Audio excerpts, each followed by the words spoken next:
더마카와 함께 시선집중의 문을 열겠습니다. 어서 오세요. 네, 안녕하세요. 더마카입니다. 이제 수시 결과 발표가 나오는 때인가 봐요. 0586님 그리고 9533님. 딸들의 수시 결과가 나오는 날이라고 문자를 주셨는데 먼저 0586님 워낙 합격 맛집 소문이 자자해서 제 입이 기운을 좀 받아보려고 합니다. 우리 딸 수시 결과일인데요. 학원 한번 안 가고 수능 잘 친 딸에게 고마울 뿐입니다. 사랑해 딸이라고 보내주셨고요. 오, 학원 한 번도 안 가고 네. 장합니다 정말. 9533님은 네. 우리 딸 대학 발표하는 날입니다. 12년을 준비한 딸이 자랑스럽네요. 결과에 상관없이 고생 많았고 수고했다고 안아주고 싶습니다. 그래도 원하는 대학 합격하면 좋겠어요. 합격 맛집 응원 부탁드려요. 그게 사실 부모의 마음이죠. 일단 오늘 저녁에 한우를 먹이세요. 어허. 수고했다면서. 그죠? 그렇죠. 네, 합격 축하도 할 겸. 네. 마음을 표시하는 가장 좋은 방법은 먹이는 겁니다. 아예 먹이는 겁니다. 한우를 거를. 한우를 먹이세요. 그리고 등 한번 토닥여 주시면 됩니다. 그렇지 않습니까? 네, 거기에 용돈까지 있으면 금상첨화겠죠? 네. 최정환님 진주입니다. 일기예보에 영상으로 나와 있어서 김장 준비 다 했는데 영하예요. 하하하. 고무장갑에 목장갑 끼고 하세요. 안에 목장갑 끼고 그다음에 고무장갑 끼셔야 될 것 같네요. 네, 화이팅 하시고요. 최정환님. 그리고 7910님 광주도서관 공사 중에 희생되신 분들에게 깊은 애도를 드립니다. 그러게요. 더 이상 희생자가 나오지 않기를 바랍니다. 아니, 도대체 일하다 왜 죽는 이런 사고 왜 자꾸 반복이 되는 걸까요? 그러니까요. 도대체가. 일하다 죽는 일이 없는 안전한 사회 소망합니다. 라고 보내주셨어요. 네네. 같은 마음이고요. 박하림님 정신 바짝 차려지는 아침입니다. 추워요. 사무실 도착했는데 제 입이 얼른 열 좀 올려주세요. 뉴스 가볼까요? 그건 좀 제가 좀 되죠. 그죠? 열 올리는 건 좀 됩니다. 자, 들어가겠습니다. 문영배 전 헌법재판소장 권한대행이 어제 열린 사법개혁 공청회에서 이런 말을 했습니다. 들어보시죠. 비상계엄이 12월 3일 선포된 지 1년이 지났는데도 내란 사건 단 한 사건도 선고되지 않았다는 것은 문제가 있다고 생각합니다. 법원이 신속하게 이 사건을 처리하는 거, 그다음에 특별법 제정의 계기를 없애는 거, 이게 왕도라고 생각합니다. 네, 또 이런 말도 했습니다. 빠져 들어보시죠. 처분적 법률이라고 해서 곧바로 위헌이라고 생각하지는 않습니다. 예외적 정당성이 있냐 없냐 문제인데 내란 재판은 예외적 정당성을 긍정하기에 좋은 사정이 있다 이렇게 생각합니다. 네, 문영배 전 소장의 말을 간단하게 한마디로 축약해서 정리할 수도 있습니다. 어떻게요? 내란 사건이 일반 사건이냐? 이 말 아닌가요? 그렇잖아요. 내란 사건이 일반 사건과 똑같다고 생각해서 그리 한가하게 처리하느냐? 이 말 지금 하고 있는 거 아니겠습니까? 문영배 전 소장의 지적은 당연한 지적이다. 저는 이렇게 생각합니다. 네, 레드다이아 님도 내란 청산 빨리 좀 합시다 라고 올려주셨고 옥황상제 님도 이러니까 사법부 불신이 깊어지는 거 아닙니까? 라고 좀 꼬집어 주셨는데 네. 아마 많은 분들이 공감을 하실 것 같고요. 내란 특검이 어제 무더기 기소를 했던데 이것도 좀 볼까요? 박성재 전 법무장관에 대해서 내란 중요 임무 종사 및 직권남용 부정청탁 금지법 위반 혐의로 불구속 기소했습니다. 내란 관련 혐의는 비상계엄 선포 이후에 법무부 실국장 회의를 소집해서 합동수사본부 검사 파견 검토 및 교정시설 수용 여력 점검, 출국 금지 담당 직원 출근 등을 지시하고 법무부 검찰과에 계엄을 정당화하는 논리가 담긴 문건을 작성하게 한 혐의입니다. 부정청탁 관련 혐의는 김건희 씨로부터 부적절한 청탁을 받고 김 씨 관련 사건을 무혐의 처분하도록 영향력을 행사한 혐의입니다. 간략히 혐의를 추리면서 다시 든 생각이 있습니다. 그런데도 구속영장이 2번이나 기각이 되지 않았습니까? 그 기각 이유를 도저히 납득하기 힘들다. 뭐 버스 지나갔지만 그래도 한마디는 좀 해야겠습니다. 조금 전 전한 문영배 전 소장의 예외적 정당성 개념을 사건의 예외적 중대성으로 바꿔서 생각하면 더더욱이 그렇습니다. 이걸 기각해야 됐느냐 이런 얘기 안 할 수가 없는 거고요. 네, 다른 사람들도 기소가 됐죠. 헌법재판관 미임명, 미지명 관련자들도 불구속 기소됐습니다. 한덕수 전 총리와 최상목 전 경제부총리인데요. 국회가 추천한 헌법재판관 후보자를 임명하지 않은 직무유기 혐의로 기소를 했습니다. 한덕수 전 총리와 김주현 전 민정수석, 정진석 전 비서실장, 이원모 전 공직기강 비서관은 제대로 된 인사검증 절차 없이 함상훈, 이완규 두 후보자를 헌법재판관 후보로 지명한 직권남용 혐의로 또 기소를 했습니다. 이완규 전 법제처장을 삼청동 안가회동 관련 위증 혐의로 기소했고 최상목 전 부총리를 한덕수 전 총리 재판 허위 증언한 혐의로 각각 기소를 했습니다. 한덕수, 최상목은 두 번의 기소가 있었다. 어제 이렇게 말씀드리면 되고요. 모레 활동이 끝나죠. 내란 특검이 활동 기한이 끝나는데요. 마지막 정리 차원의 기소를 단행한 것으로 이해하면 될 듯한데, 자, 이 지점에서 체크할 건 마지막에 기소된 사람뿐만이 아니라 마지막 기소에서도 빠져나간 사람이 있는지, 사실 이거를 좀 점검을 해야 되는 거 아닌가, 이런 말씀을 드리겠습니다. 네, 내란 척결님이 자세히 보면 내란 혐의로 기소된 사람들은 소수인 것 같습니다. 네. 라고 보내주셨고, 해움님도 이제 시작입니다. 아직까지 아무도 처벌받지 않은 불법계엄 잊지 맙시다. 내란 주범과 동조자들이라고 해주셨는데, 빠져나간 사람이 있는지를 점검해야 된다? 예를 하나 들어드리겠습니다. 박선원 민주당 의원이 어제 협상과 설득을 통한 주요 정보 입수 방법이라는 제목의 군 내부 문건을 공개를 했습니다. 내란 때 작성된 문건이라고 하는데 다양한 고문 방법이 정리되어 있는 문건입니다. 복면으로 눈을 가리고 나체 상태로 장기간 방치하거나 물을 뿌리는 등 신체에 흔적을 남기지 않고 공포심을 유발하는 신체적 고문 방법. 독방에 감금하고 가족을 협박하거나 종신형을 선고할 것이라고 협박하는 정신적 고문 방법, 이런 게 기술되어 있고, 이것도 안 통하면 그 다음으로 자백 유도제와 같은 약물 사용법도 기술되어 있습니다.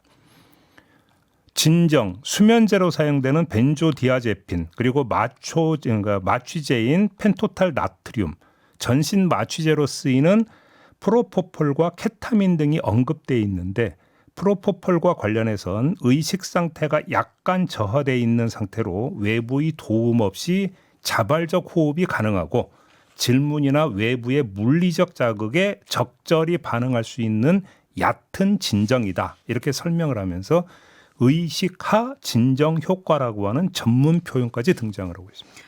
네, 물프레님이 정말 실패했기에 망정이지 계획을 들을 때마다 살이 떨립니다. 라고 해주셨는데, 많은 분들이 이 뉴스에 충격을 받으셨을 것 같거든요. 네.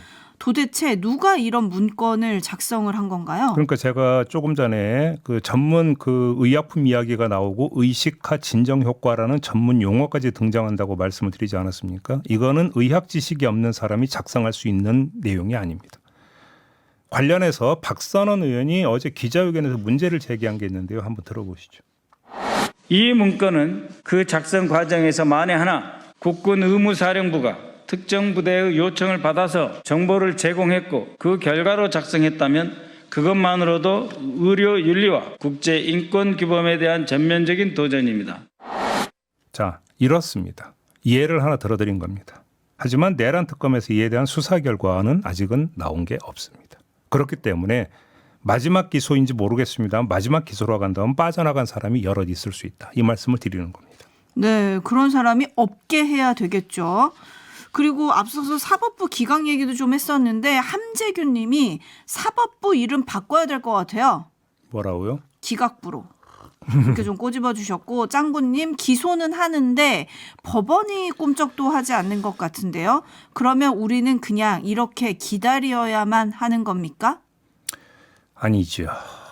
사법부도 국민 여론 눈치를 안 볼 수가 없는 거 아니겠습니까? 이럴수록 더 목소리를 높여야 되는 거 아니겠냐, 이 말씀을 드리겠고요. 예, 레토스님도 한 사람도 빠짐없이 내란을 뿌리 뽑아주세요라고 올려주셨고, 신영관님은 조금 전에 전한 그 문건에 대해서 생각할수록 치가 떨립니다.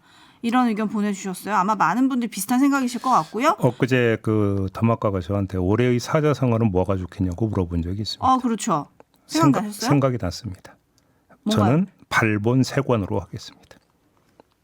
알겠습니다. 발본색원. 네. 6122님도 같은 생각이세요? 내란 종사자들을 청산하지 못하면 또 이런 일이 생길 겁니다. 제발이라고 보내주셨거든요.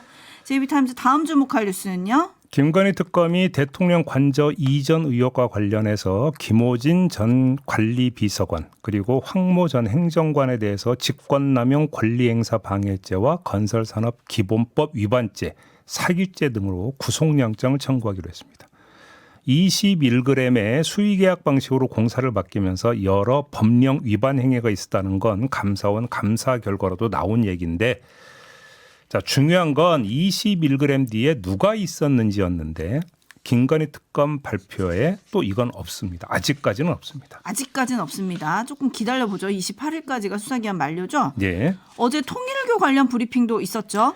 박노수 특검보가 브리핑을 했는데요. 윤영호 전 세계본부장의 진술에서 언급된 대상은 여야 정치인 5명이었다는 점을 확인을 했고, 이 사안에 대해서 수사하지 않은 게 특정 정당을 위한 편파 수사라는 취지의 보도나 주장이 잇따르는데 강한 유감을 표한다는 입장을 내놨고, 특검은 어떠한 정치적 고려도 없이 단지 해당 진술 사안이 특검법상 수사 대상이 아니라고 판단했기 때문에 더 이상 수사를 진행하지 않은 것이다 라는 점을 강조를 했습니다. 편파 수사라면 5명의 여야 정치인 중 여든 야든 어느 한쪽만 수사했어야 하는데 여야 가리지 않고 수사를 안 했으니까 편파 수사가 아니다.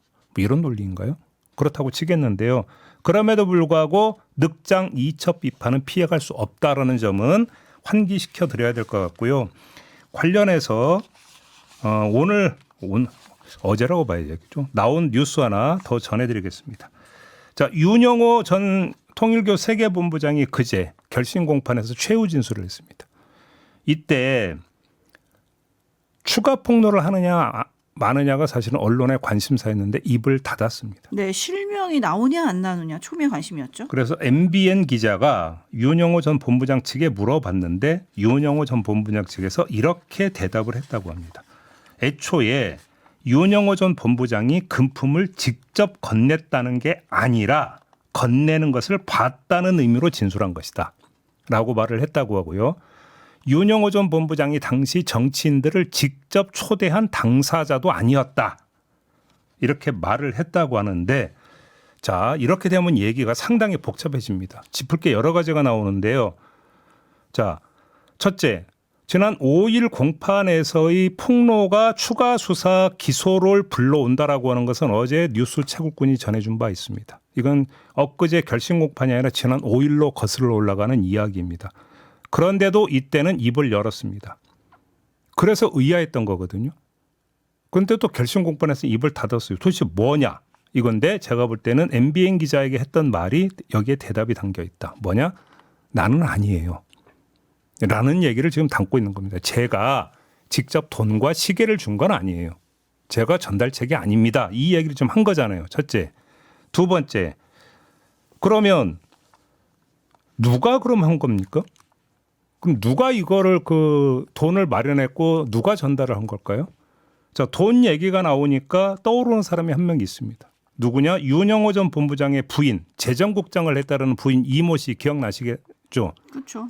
자, 재정국장이었으니까 비록 나는 아니지만 그 내용을 알고 있다. 주역이 부인인 재정국장 이모 씨였다. 이렇게 본다면 여기에는 두 가지 문제가 있습니다. 첫째, 나 살려고 그러면 부인을 지목했다. 이건 말이 안 되는 얘기겠죠. 첫째. 근데 두 번째, 시점상 이건 가능한 얘기가 아닙니다.